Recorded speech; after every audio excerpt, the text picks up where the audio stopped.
Abante na sa Western Conference Finals ang OKC Thunder. At grabe no, parang wala pa rin nakikitang sagot sa team na ito.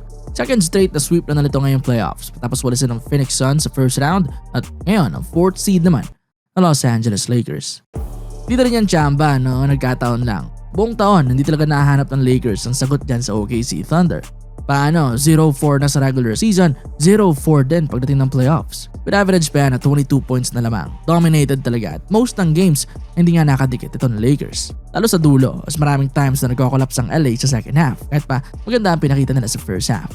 Sa walong panalo ng Thunder sa kanila, dadalawa lang doon ang below 10 points. The rest, 18 points or more na with highest pa na 43 points sa tambak. Itong game 4 na nga yung pinaka nagpakita talaga ng fight ng Lakers with only 5 points na lamang para sa OKC. Ganda na sana ng laban with real chance na sana silang makasilat pero ayun nga nabitin pa rin sa dulo while ang Thunder naman tuloy-tuloy lang sa dami nilang options. Si SGA din mas trumabaho na rito after ng mga below average na production niya sa first 3 games. Sa closeout win na lang ito for the first time sa series naka 30 plus points siya, 35 points on 50% shooting. Sa free throws 12 of 15 din siya. Nakuha niya muli ang numbers niya rito after ng 18 points, 22 points at 23 points sa unang 3 laro. Kumbaga kahit hindi humataw ang superstar na itong Thunder, kaya pa rin nilang manalo ng isang serye. Sweep pa. Shows yun ang depth talaga itong young OKC squad. Itong scary pa nga hindi pa ito yung full na version nila. Yet kawawa na nga ang mga kalaban. Wala pa kasi si J-Dub, isa sa mga pinaka-importanting players sila. Second option, two-way wing, scorer, creator at malaking parte ng identity ng team. Sa ibang koponan pag nawala ang ganyang klaseng player, panic ka agad. Pero dito nga sa OKC kahit wala si Jalen Williams ay stay pa rin na elite ang team. Offense and defense. Uli, ganyang kalalim ang team na ito. Personally pinaka-na-amaze ako sa series na ito dun kay AJ Mitchell.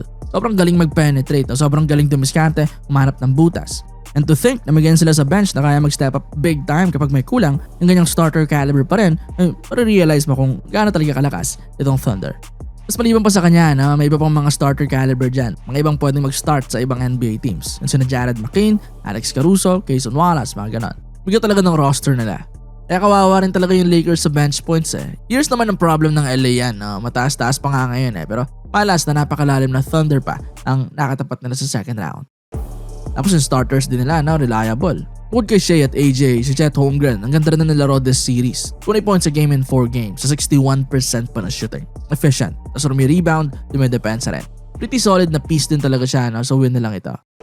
Pero speaking of defense na rin itong team defense ng Thunder ang tindi rin. Isa rin yan sa pinakamalaking dahilan kung bakit hirap na hirap ang Lakers buong series Di lang basta deep sa offense itong OKC. Deep din sila sa defense. May Dort, may Caruso, may Wallace, may Chet, may Hartenstein, may athletic na guards and wings. Pwede magpalit-palitan ng bantay. Kaya para sa Lakers ang hirap makakuha ng malinis na possession kontra kanila. Isang malimpasa, takbo kagad, isang loose ball, points kagad sa kabila. Isang forced shot, rebound at transition na ulit.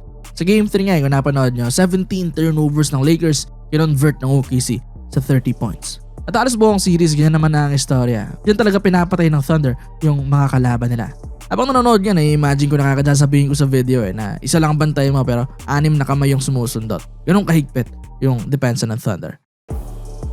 Mapapansin mo, may mga games na okay naman ng first half ng Lakers, nakakasabay sila. Pero pagdating ng second half, doon, biglang may isang run ng OKC tapos na. Diyan mo makikita yung difference ng energy, depth, defense at execution.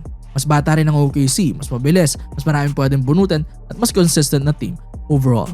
Tapos para sa Lakers naman, kanila kailangan halos lahat tama. Kailangan uminit si Reeves, kailangan may malaking game si Rui, kailangan nilang maraming mag-contribute, kailangan nilang alagaan din yung bola.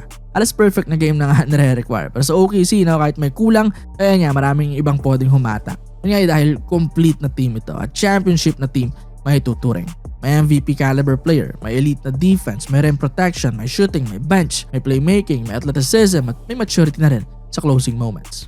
At yun nga rin ang malaking difference ngayon ng Thunder kumpara sa ibang mga young team sa liga. Hindi na sila mukhang batang koponan na naghahanap pa ng identity. Alam na nila kung sino sila, alam na nila kung paano manalo, aware sa kanilang strengths and weaknesses, at meron din great na head coach na kasama sa battle nila. Kaya nga yan, kahit wala pa sa 100% ang roster, ay successful pa rin sila so far sa playoffs. At ngayon nga rin, napasok na sila sa West Finals. Abangan kung sa wakas ay makakaharap na sila ng maganda-gandang series. Hintayin nila ang mananalo sa bakbakan ng number 2 Spurs at number 6 Wolves. Pero ang interesting doon yung sa Spurs, as dinumina nga ni Wemby itong Thunder ng regular season, 4 wins to 1. Kaya meron silang tulog dito. Pero syempre, no, lampasan muna ng Spurs ang Wolves dahil nasa mahigpit din sila na battle doon ngayon as we speak. Kailangan muna nila ma-close out yan. We'll see na lang sa mga susunod na araw, no, kung sino talaga ang makakaharap na itong Thunder. For now, waiting muna ang defending champs at favorite din na maging kampiyon this year.